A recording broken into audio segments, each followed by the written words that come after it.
And so if you have any ideas, suggestions, programs that you would like to see, presenters that you would like to see, hear from, let us know. Talk to me, talk to any of the board members in the room. We are very much open to suggestions. Let me turn it over to Susan Brown. We just have a little business to do. This is our annual meeting at which we elect officers and trustees.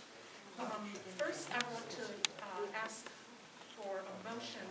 The board has approved at our meeting earlier this evening increasing the number of directors from 12 to 13.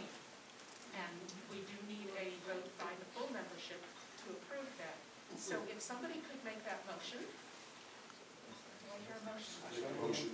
So wait a second. Second. A second was Skip. Okay, all in favor? Aye. Opposed? Great, thank you. So I'm pleased to announce that we have two officers who have agreed to serve another term. Robert McHugh, our president, and Allison Meyer, our secretary. We also have three new board members that we've chosen. Ashley Lemka. Ashley, Ashley's all the way in the back. Michael Sahalis, who's been running chairs back and forth, he's back there, and Peter Devers. And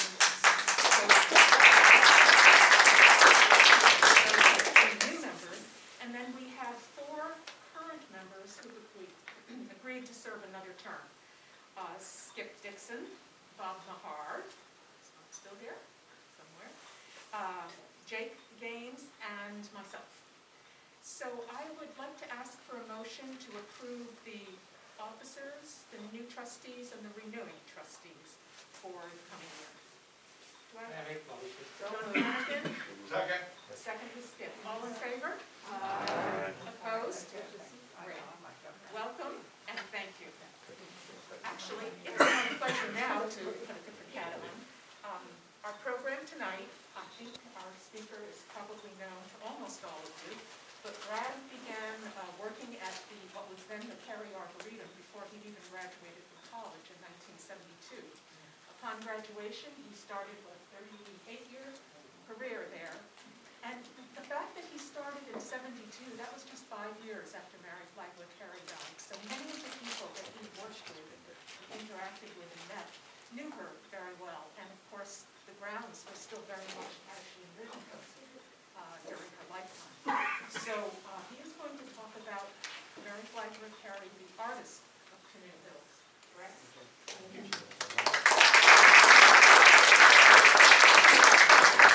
If you don't mind, I'll take my mask off. Yay! Yay! Yay! We'll take ours off too. Okay, I'm going to stick my... Thank you, Susan, for the introduction. And a lot of the old timers in the room here probably remember Mrs. Cary in there, and all of these accounts came from first-hand oral histories that was taken in the early 1980s of people who either knew her, worked for her, or interacted with her. Our own Muriel Vertebello scanned a lot of the slides, and unfortunately there's very few slides left. You'll see a few that are in really rough shape here. And they are now on the New York Heritage Digital Collections, and you can get to that link pretty easily in here. And I must say that when the Institute of Ecosystem Studies was formed in the early 1980s, they thought it was really important while people were still alive who knew Mrs. Cary and interacted with her to do the oral history. So a lot of what I'm going to be saying is compliments of this young lady at that time, Elise Roach. She was a graduate student at Vassar, and we contracted her to write a book, a manuscript about Mrs. Cary and her life, and she called it The Woman at the Edge of the Woods.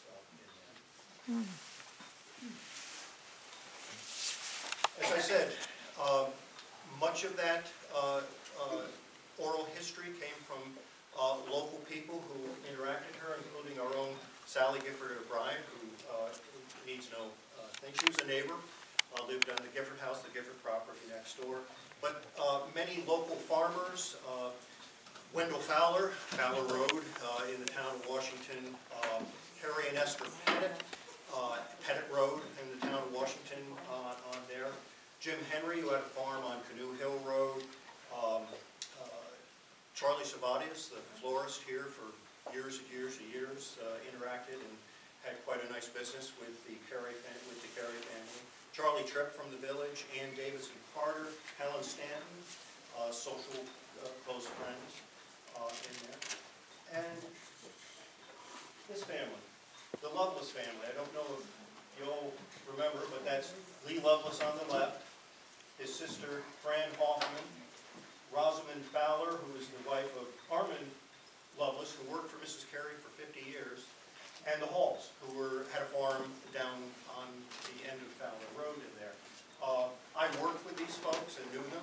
They stayed on and lived on the property, and a lot of stories that you'll hear come from Armand and Lee in particular. And finally, the fellow on his knees, John Boughton.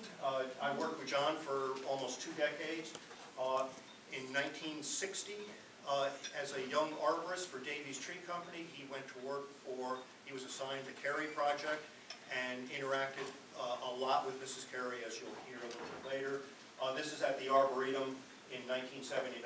We had a cedar program, and John's teaching the kids how to make a tree. There she is, Mary Flagler Cary, born in 1901, heiress to the multi-million-dollar fortune amassed by her grandfather, Henry Morrison Flagler, primarily in his dealings with John D. Rockefeller and Standard Oil out of New Jersey. Mary was the oldest of 3 siblings, sisters, sister Elizabeth Lamont Flagler from Altamont in there, and Jean Louise Flagler Matthews. Her father was Henry Harkness Flagler and mother Anne Louise Lamont Flagler in there.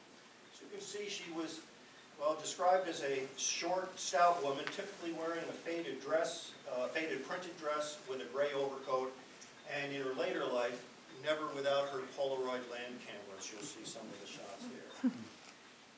People who knew her said the wealth and prestige implied by her maiden name bore far less noticeably on Mrs. Cary's personality than did her certain shyness and unobtrusiveness that colored all her undertakings in the Cannoo Hills.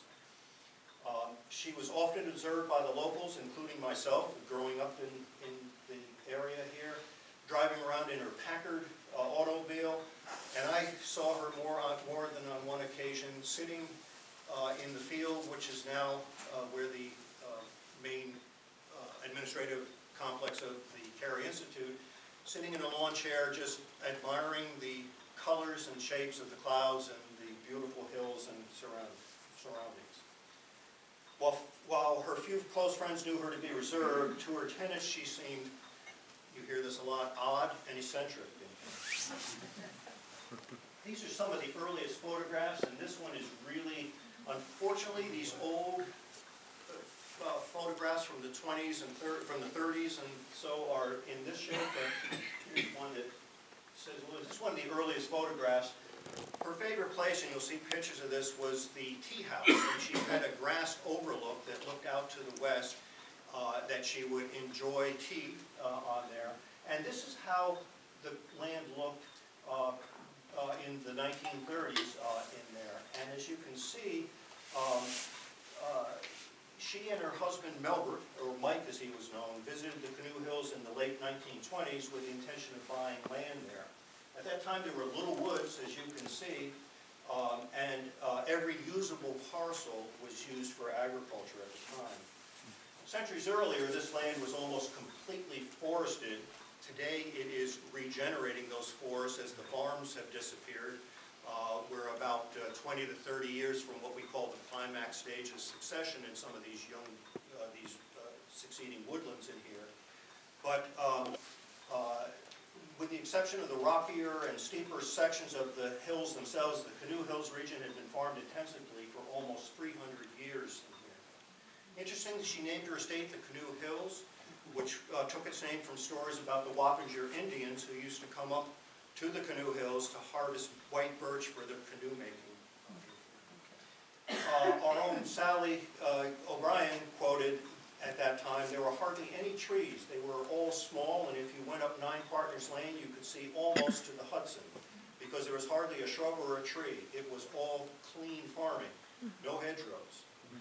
At the time of the Carys, there were 14 farms on or around the Cannoo Hills. All these farms are about 170-acre mom-and-pop dairy farms in there. There's the Henry Farm on Cannoo Hill Road, and the Chase Farm also on Cannoo Hill Road. The Chase Farm, I don't know how they ever farmed there. Poor Mr. Chase had a small rocky farm and 12 children. Jim Henry recalled that Mr. Chase was so very hard up for money, he used to take a load of wood to Millbrook every day except Sunday for $5 with a team of horses. Flagler Road, as you get down to the floodplain of the east branch of the Wappingers Creek, where the intensively farmed, the Knapp Farm, the Wendell Fowler Farm, the Hall Farm, and the Conover Farms, all up and down from 44 right on up through north through that floodplain of the east branch in there. On Cannoo Hill Road, which many of you know, again, more rocky and wooded in there. There was a fewer farms. The Henry Farm, as I mentioned, and Chase Farm, but also the Bag farms. So all in all, there's about 14 farms that comprised the Cannoo Hills. This was the Loveless homestead. This is where Armand and his brother Lee and Fran grew up, an early shot from the 1920s. It was later occupied by the Underhill family and finally the Chase family before, after that. Here's one of my favorite photographs that's in the archives. This is 1930, Armand Loveless family, and there's Armand on the left and Fran on the right with the parents. Lee was the working brother of the group. I'm sure Lee was out working in there, but nice shot of the Lovelaces in there, who had such an influence in probably more interactions with the Carys than any other local family. There's also a relative of the Flaglers, Simon Flagler House. That's on Route 82, right about where the Cary greenhouses stood in there. It was later owned by the Sacamanda family. And I had a dear friend who I worked with at Cary in the older days named Oscar Olson. He was a farmer just up to the north, just up Route 82 there. And he used to tell me a lot of stories about Mrs. Cary. And he leased the property where the greenhouses are and across the road in there. So kind of interesting.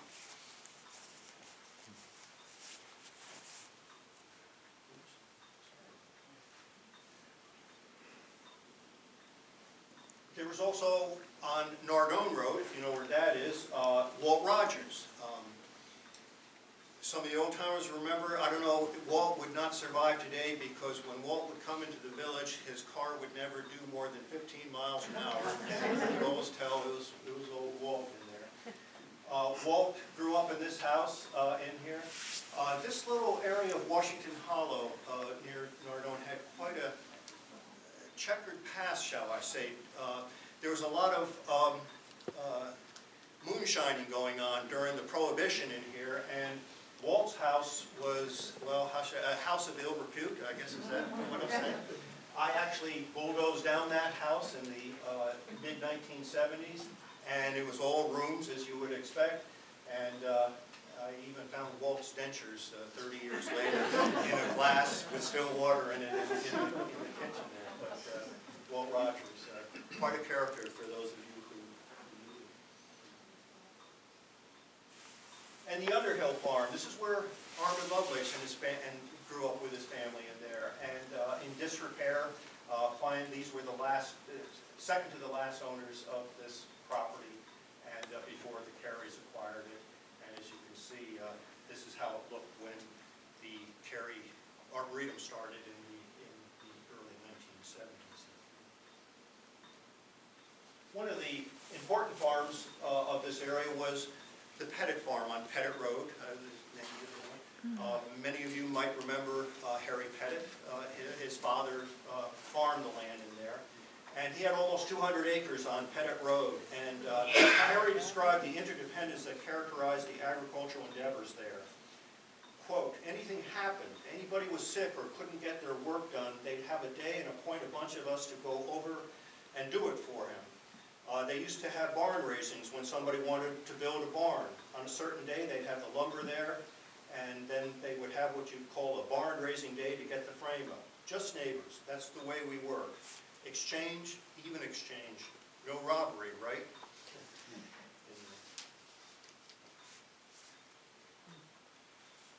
And some other views of I know this property, I hunt it and I walk on it, things like this. I just can't imagine how now it's all wooded and just the foundations are left of the buildings. But a few shots of the Pettit homestead on Pettit Road. Edgewood. Mary's parents bought Edgewood, and during the warm weather months, they would come up from New York City and they would summer in Edgewood in there. The entrance to Edgewood is right across from the entrance to the Millbrook Golf and Tennis Club in there. It was a grand estate with a very formal lifestyle.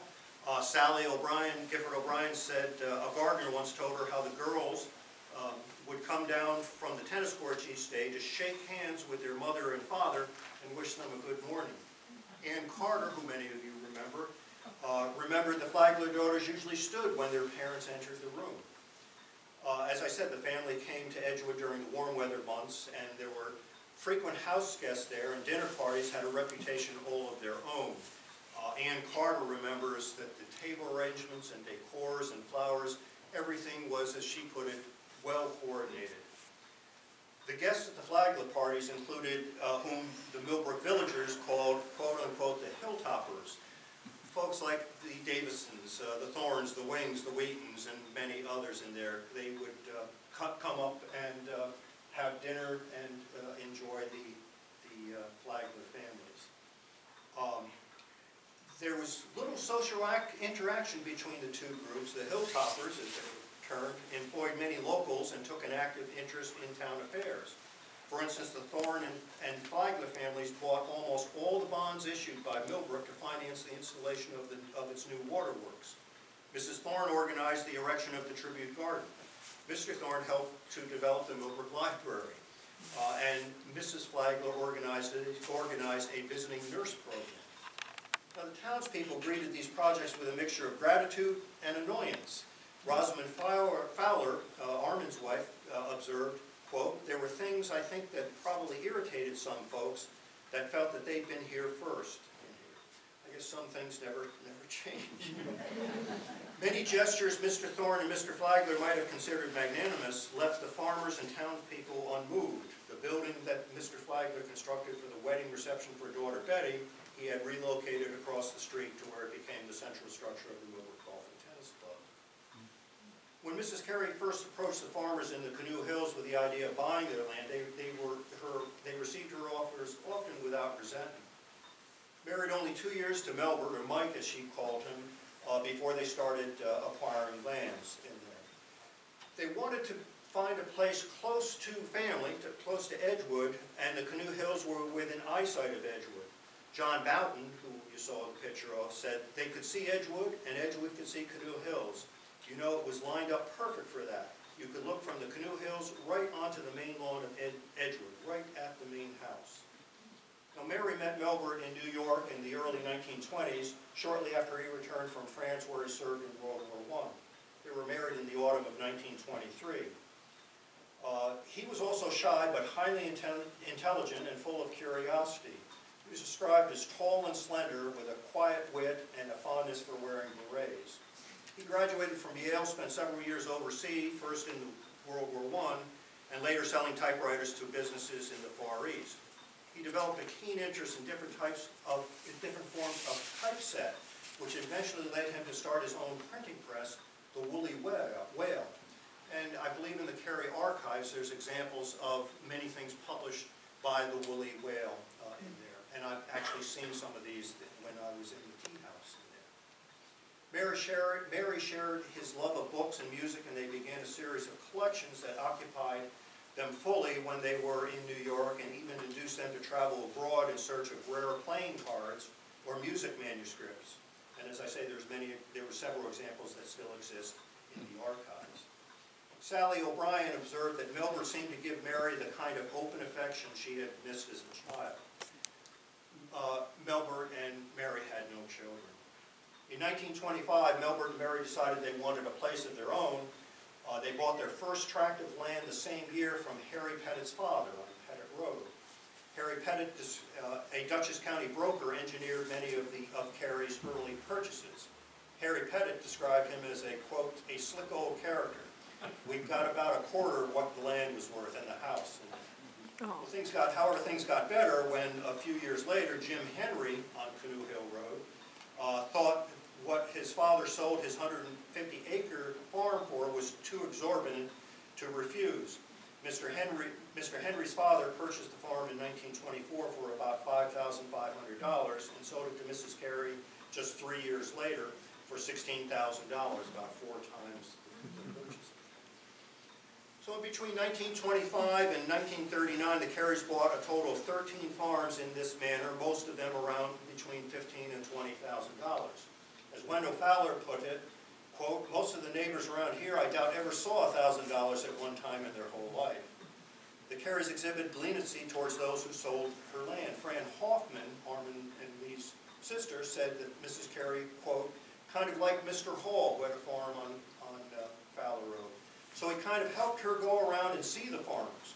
On the day the Lovelaces sold their farm, Fran recalled, Mr. Hall came to our house and Mrs. Cary, and I remember I went out to the kitchen and sat very quietly, and my mother was a cripple. And so they went right to her, and she just sat and talked about it, and she said, well, I really don't want to move. You don't have to, Mrs. Cary answered her. I want the land mostly. You just stay here and enjoy yourself. Hugh Collins speculated that Mrs. Cary may well have been influenced by her mother in her leniency towards those who sold her land. The farmers who chose to stay remained in their homes and continued farming in the land for a rent of about $8 a month. By 1939, they had amassed almost over 1,900 acres and a dozen farming families as tenants, some of whom remained on the property for decades after relinquishing their rights of ownership. Jim Henry put it, the Carys not only purchased land, they bought this farming community more or less. And there's some other pictures of Edgewood where she grew up and stayed. Amazing normal gardens.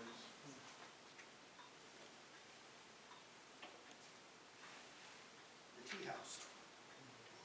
Other than making some wood access roads in there to the interior, the first construction that the Carys undertook was the tea house. Mrs. Cary insisted on having tea on that grass overlook at the top of the Cannoo Hills. And she was also deathly afraid of fire. So she had the local contractors actually trench from the bottom of the hill up 300 vertical feet to bring water and electric to a big tank up on top of the hill, so she could have gravity feed water all the way down the tea house hill to put out any potential fires in here. This was an interesting structure. I believe it was the architect who designed this. Mrs. Cary told the architect, I want it cool in the summer and warm in the winters.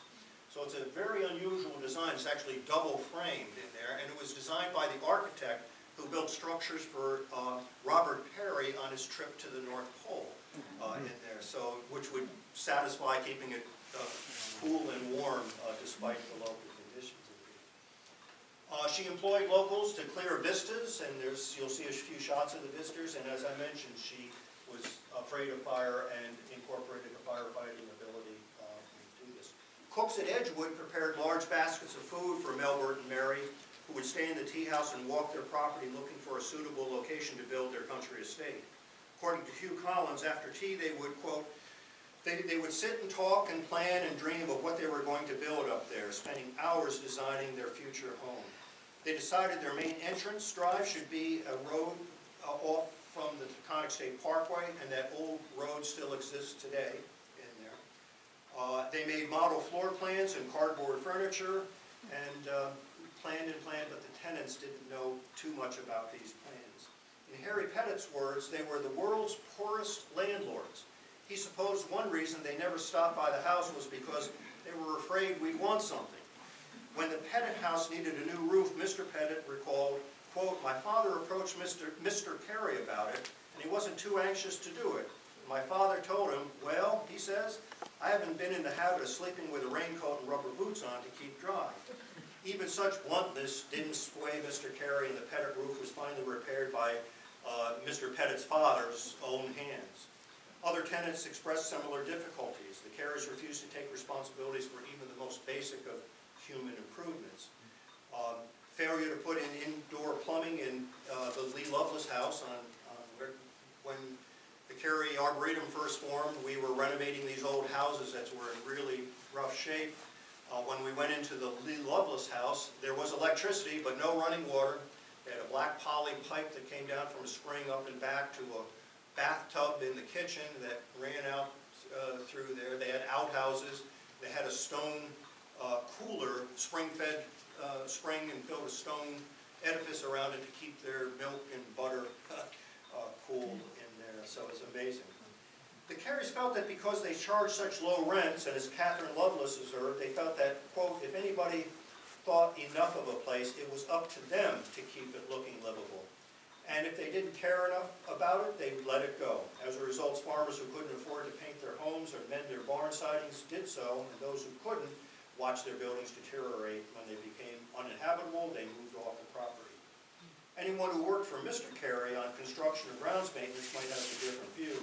As an employer, Catherine Lovelace recalled, he was not a giving man. Armin and his crew got paid by the hour, and if a rain shower came up 15 minutes before quitting time, you got docked. Mr. Cary hardly endeared himself to his employees at Christmas time, when each year he presented them not with a hoped-for bonus check, but with a pair of new work clothes. They were a very private couple, rarely opening up their estate to people. Francis Collins noted this was very much their place, and not many people went up to the tea house. It was quite a compliment to be asked. Their emphasis on privacy was simply the pleasure they took in being together alone. Catherine Lovelace offered a little bit different explanation. Melbert Cary's illness. It's not clear when Melbert contracted bone cancer, but he did suffer when he and Mary were living in the Cannoo Hills. Mrs. Lovelace remembered that Melbert used to swim naked in one of the ponds on the property at the suggestion of his doctors, and in her opinion, that was one of the reasons the Cary preferred to keep the land closed. Melbert died early in their marriage. He died in 1941, and a few days after undergoing a leg amputation surgery to prevent the cancer from spreading. This turned out to be a real life-changing event for Mary, from which she never fully recovered. He was her constant companion and dearest friend, and he loved to share the land, and had harbored all her hopes and plans for the home they would build together at the crest of the Cannoo Hills. She lapsed into depression and abandoned all thoughts of developing a estate. She no longer stayed in the tea house, but returned to her old room in the main house at Edgewood, where she lived with her father. When Harry Flagler, her father, died in 1952, Mary abandoned the idea of staying at Edgewood by herself. It seemed too large to staff just for her own needs. So she rented a suite of rooms in the Cottonwood Inn, leasing them for the entire year so she could be assured of their availability when she decided to leave New York City for the Cannoo Hills. Mary stayed pretty much to herself, spending long hours driving through the wood roads on her estate, or setting up a chair at the edge of the fields or woods where she would look out over her property undisturbed. Helen Stanton remembered how much she liked her solitude. She loved the land, and she used to take long walks, get up early and do that, and she often had them put up a picnic for her. She was quite happy to be alone. There was something of a cottage industry in the village, because she was constantly getting her Packard limousine stuck in the middle of the woods roads in there, and they were constantly hauling her out. Francis Collins observed that she never went around in a group. She wasn't a person who went and played bridge. She didn't do things like that. I think all her life, her husband was still with her. You always had the impression he was still there.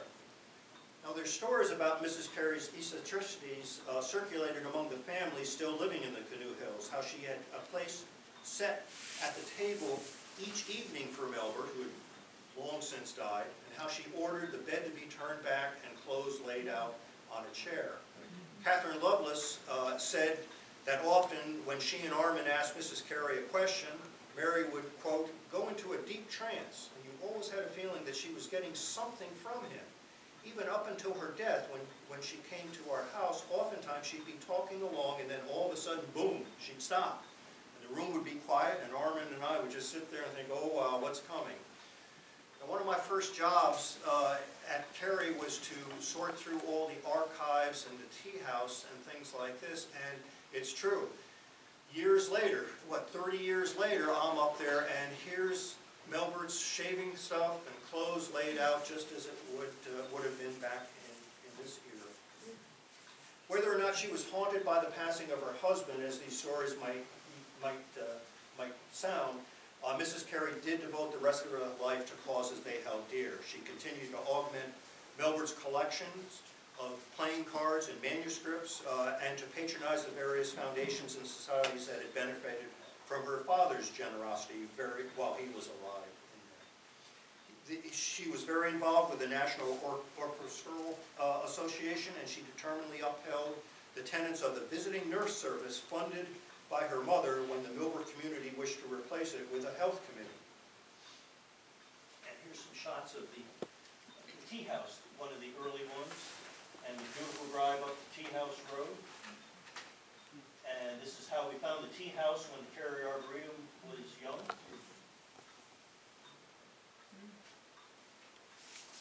Well, this is the Gifford house where Sally lived, as many of you know. While most saw Mrs. Cary as odd and eccentric, Sally saw another side to her. Sally recalled one Christmas when she sent Mary Cary a homemade house decoration, fashioned, this is so Sally, fashioned from spaghetti and glue with a candle stuck in the middle.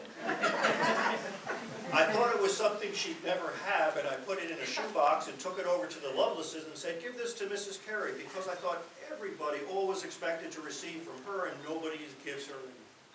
And she had no family to give to her. Although Sally received no personal acknowledgement for the gift, every February on her birthday, until Mrs. Cary's death, a large box of fresh cut flowers appeared on the O'Brien doorstep. After Melbert's death, Mary turned to the land and considered herself the custodian of the Cannoo Hills. She was adamantly about against hunting and fishing on her property. She had a estate manager, her first one was called Frank Spreeman, and he tended to ignore his employer's less palatable instructions once she returned to New York City for the winter. Jim Henry, one of the local farmer who loved to fish, recalled one Sunday afternoon when Spreeman suffered for his negligence. Mrs. Cary unexpectedly drove to her estate and discovered to her horror, quote, dozens of people, cars parked in the Cottonwood Inn, heading right on in. They had invaded the lowland ponds and streams with fishing poles and tackle. And Jim Henry remembered, I heard of this hollering and yelling at me, and it was Spreeman. You can't go there. Get out of there, Jim. You know better than that. I thought, gosh, I've been fishing where I please for years. But she got real mad because she saw that it was on a Sunday. Any of us would get upset about that, you know, and she raised the roof, and for a while people were quite strict about it. Spreeman was replaced by a fellow named Cecil Warner, who some of you may remember, and I remember him. Cecil Warner took over the property management, and offenses like these were far less common since Warner did not hesitate to make arrests. Jim Henry, as I say, would love to fish and would continue to do so on her property. One day while fishing in the Glen, he remembered narrowly eluding Mrs. Cary herself. Mrs. Cary drove by in her open Packard and caught a glimpse of me. I moved behind a big rock, and she got out of the car, came on down, and I kept moving around behind the rock, and she kept following me around and around, but never did get near enough to talk to me. But the plant life, and particularly the trees, were by far Mrs. Cary's greatest concern. As Ann Carter put it, she was daffy about trees. There's John Boughton, who you saw in a picture at the beginning in the early 1960s. As I say, he was a young tree specialist for Davies Tree Company, assigned to Mrs. Cary's property in the winter of 1960. Davies was contracted for huge tree moving projects for Mrs. Cary at both Edgewood property and the Cannoo Hills. According to John, what she wanted, she got. And for Davy tree workers would transport and plant trees up to 65 feet in height and guaranteed a loss of no more than 10%. John Potts was the early supervisor, that's John on the left, I believe, of this operation, but John Boughton took over in 1961. There's a poor shot, but the Lovelaces would often accompany Mrs. Cary on her tree selecting expeditions, and Catherine remembered them this way. She and the Davy Tree Company and Armin and I would go around the country and spot pretty maples in people's yards, and she'd say, "There's a nice one," and Armin would have to get out and say, "Yes." They'd drive up to the yard and ask, "How about you want to sell this tree?" And the owners thought they were crazy, but when the prices were quite attractive to these people in there, and she acquired many of her trees that way.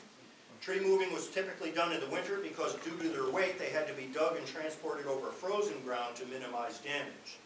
John Boughton told me that it was miserable cold work, often working in a foot or more of snow.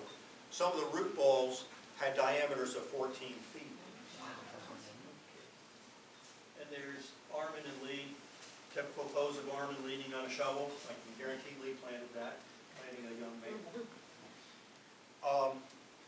This is the Cary maple. John Boughton found an unusual maple growing on her property in there, and he relocated it, balled and burlap it, and moved it to a spot where it still sits today to be displayed better in there. He wasn't sure what it was, so he contacted a dendrologist from the Brooklyn Botanical Garden who identified it as a sugar maple, but what we call a sport, a bud mutation that had this really truncated growth in there.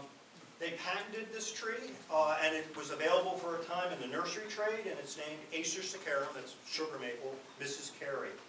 A few years ago, I facilitated the propagation of the Cary maple for the Millbrook Garden Club's 100th anniversary, as Mary and her mother were very influential members in the early garden clubs of America.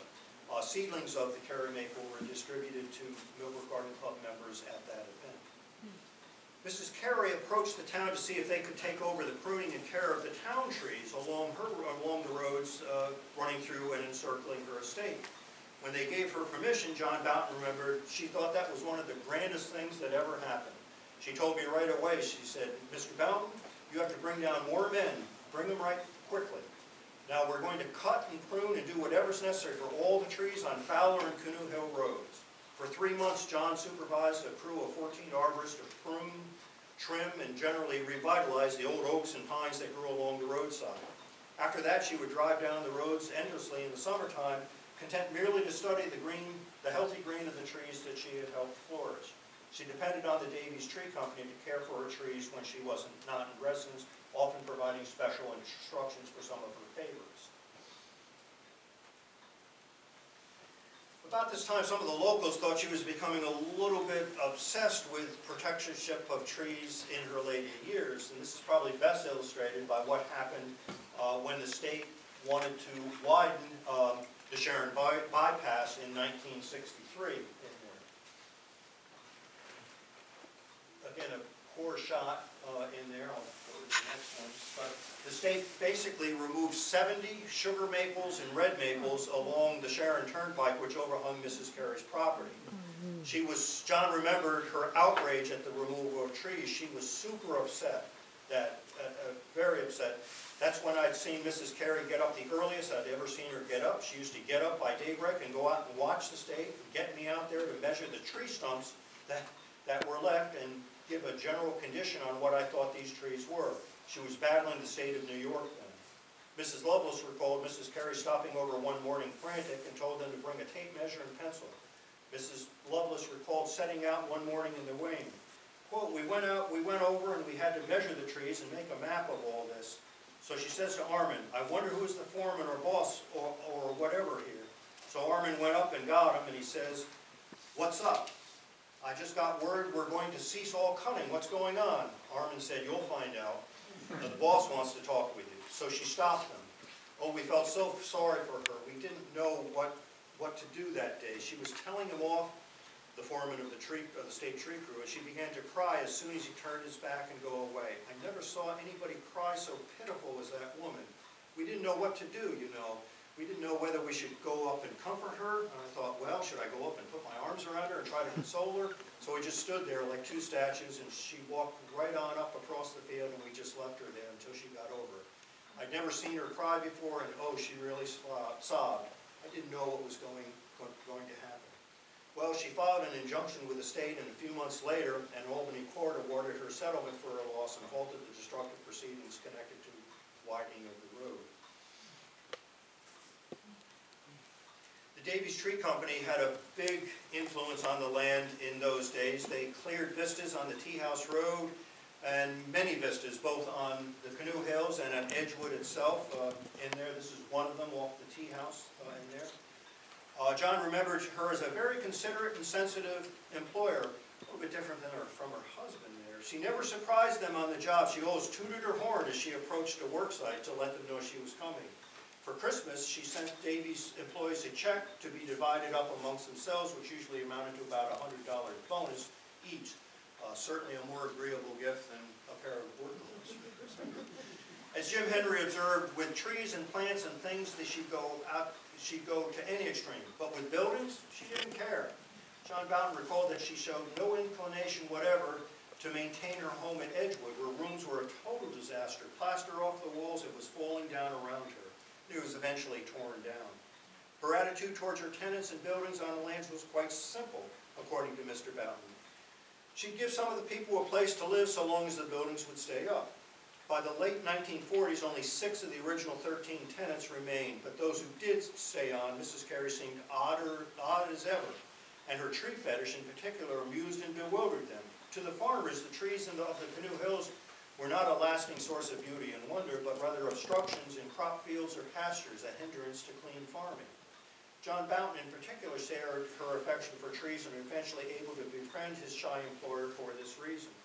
John acknowledged it took about 3 to 5 years before she felt comfortable enough to speak to him about anything but business, but she recalled how she'd never look at you, and when she was talking to you, she'd have her head down, just kind of glance at you once in a while.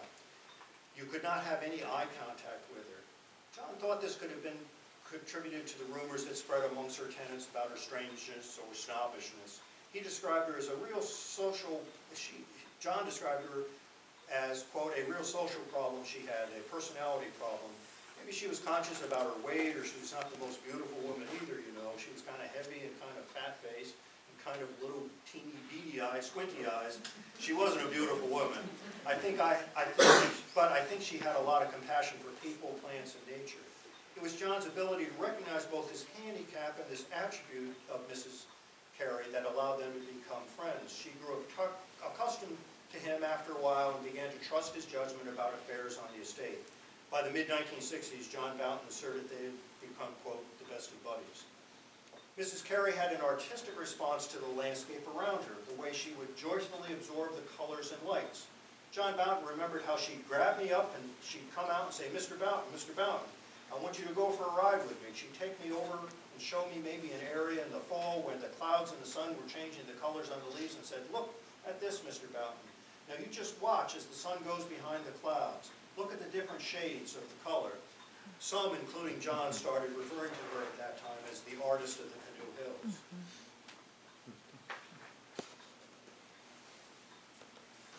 Now, as I said, in 1960, Polaroid came out with their land camera, and Mrs. Cary grabbed one, and some of these photographs survived much better than the earlier ones. But she had an interest in light and color developed into a hobby when she purchased her camera. Her employees recalled that she photographed every inch of her property. Unfortunately, few of these photographs exist today. She photographed mostly trees, but occasionally vistas from the Tea House Road. She spent many evenings at the Lovelaces viewing her slides. Mrs. Lovers remembered one evening and remarked, some nights she'd stay till 1 o'clock.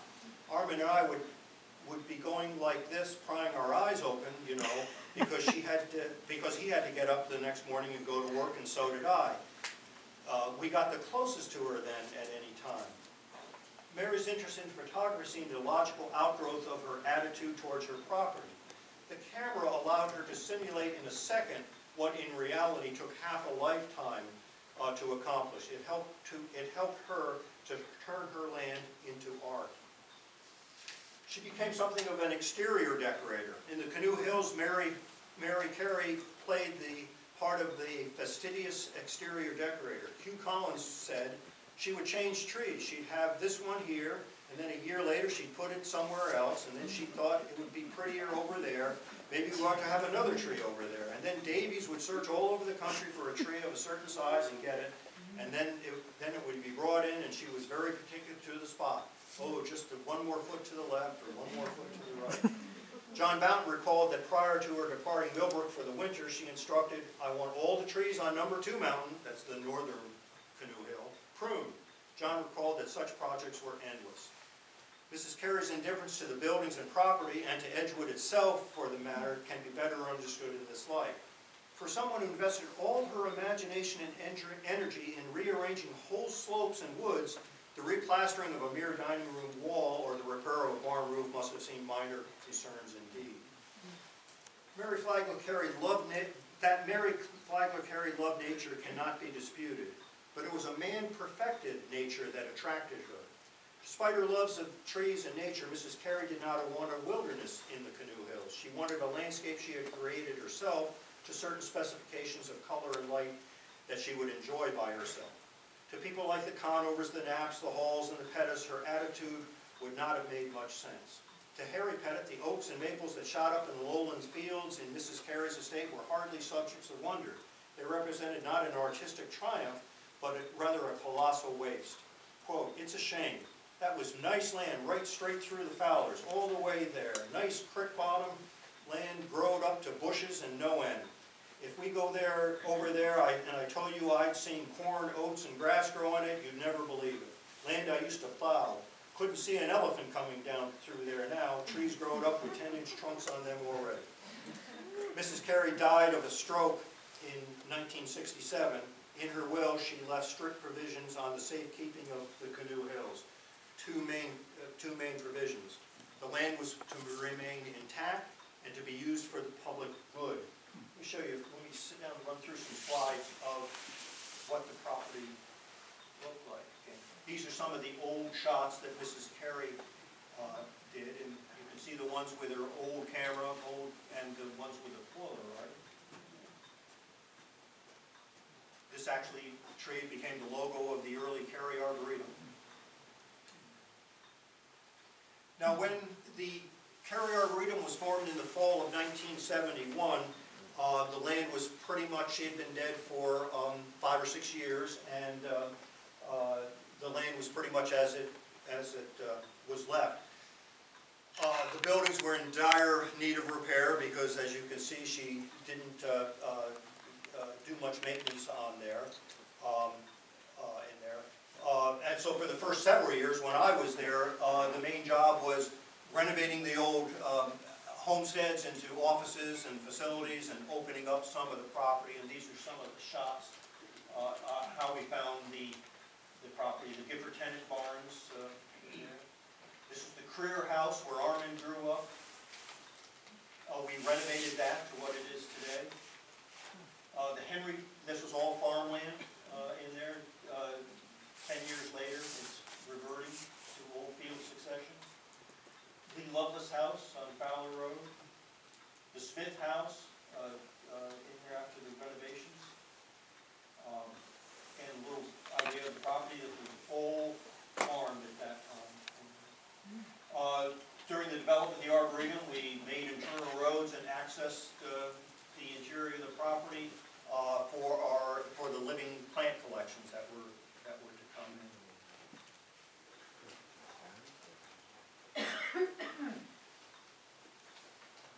In her last few years, Mary would spend her time on the grassed overlook at the tea house where she could see the Parkway and Washington Hollow and the farms along Route 82, and even the blue distance lines of the Catskill Mountains. Perhaps she even looked down onto the fields Harry Pettit spoke of and watched the brown grass move in waves across them.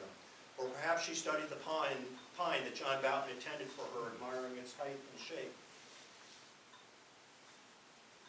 This is the last photograph. This is just before she died. She tended her property and was so involved in this. This is her on Fowler Road in there, speaking with Armand Lovelace and Vinnie Fields, the old highway superintendent, overseeing the construction of a pond at the Armand Lovelace house. This is much how when the Arboretum formed, this is that same overlook. I had the, I don't know if it's an honor or privilege, but I used to have to climb that pine tree and prune out some of the branches to maintain that vista there. When you're up that high, you felt you were on top of the world, but whenever I did that, I'd always think back to Mrs. Cary and John and what proceeded there.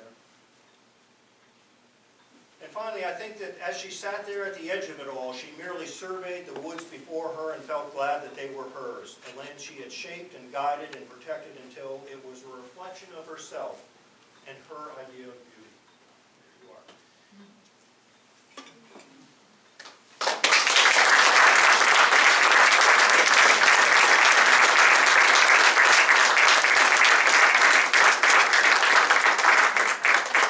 Yeah, I could certainly, if there's time. You guys, anyone have questions? Yes. I'm under the impression that she also had a collection of rare trees there, besides her obvious affection for maples. Is that not correct? No, it wasn't until the Arboretum was started that you started getting the exotic or rare type of plants in there. The rarest tree was that Cary maple that I showed you that happened to be that natural bud mutation of there.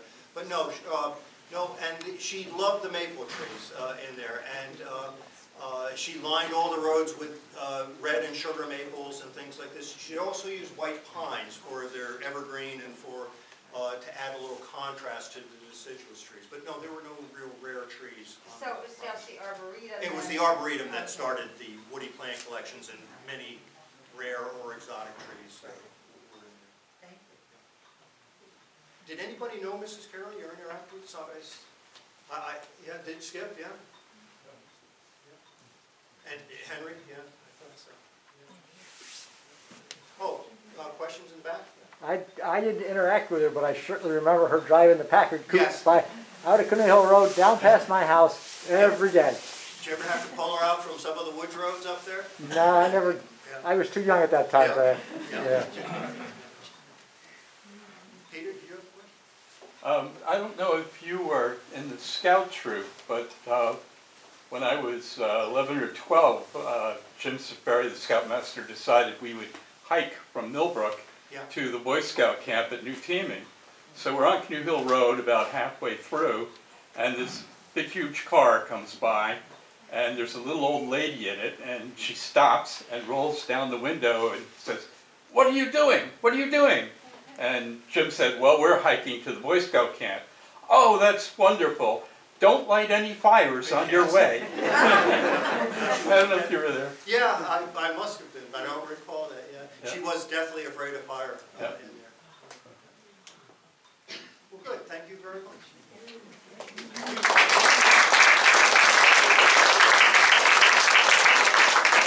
Thank you for coming, everyone. Thanks to Brad. We were originally supposed to have this program, I think, either 19 or 20 months ago. And so, appreciate it. If you're interested in one of the weekly farm books, see Courtney. As you know, you've regularly gone to these programs. We normally have snacks. So I have good news and bad news. I made some cookies, but we can't eat in the library. So they're right next to the door here. Take one as you leave. All right. I'm sure there's enough for everyone, but enjoy. And look for our announcement for programs for 2022.